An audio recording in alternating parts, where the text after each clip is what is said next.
একটা ভাই বা দাদার থেকে একটা বোন বা দিদি কি চায়?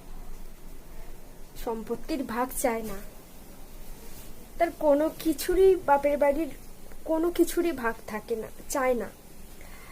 বিয়ের আগে ভাবার পরে একমাত্র ভাই হলো সেই মানুষ যে একটা সিকিউরিটি, যে না আমার ভাই আছে, ভালোবেসে আগলে রাখার মতো একটা মানুষ আছে, যেখানে নিরাপদ আশ্রয় আছে।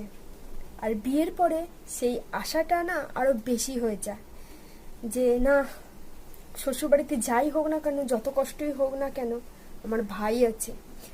আর বাবা মার অবর্তমানে সেই একটা মানুষ যার টানে বারবার ছুটে যেতে ইচ্ছা করে, যে না আমার ভাই আছে।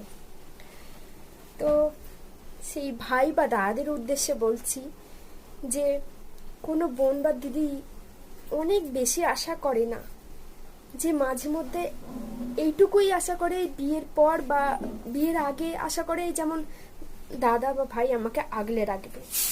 বিয়ের পরে এই আশা করে যে আমার ভাই একবার এসে খোঁজ নিয়ে যাবে, দেখে যাবে, চোখের দেখা দেখে যাবে যে আমার দিদি বা বোন কেমন আছিস, এটুকু শুধু জিজ্ঞাসা করলেই হবে।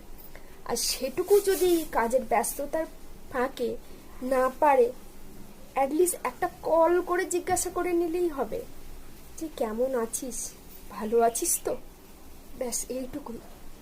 আজকে রাখি পূর্ণিমা, তাই সকল ভাই, আমার ভাই, সবাইকে হ্যাপি রক্ষাবন্ধন। সবাই ভালো থেকো, সুস্থ থেকো।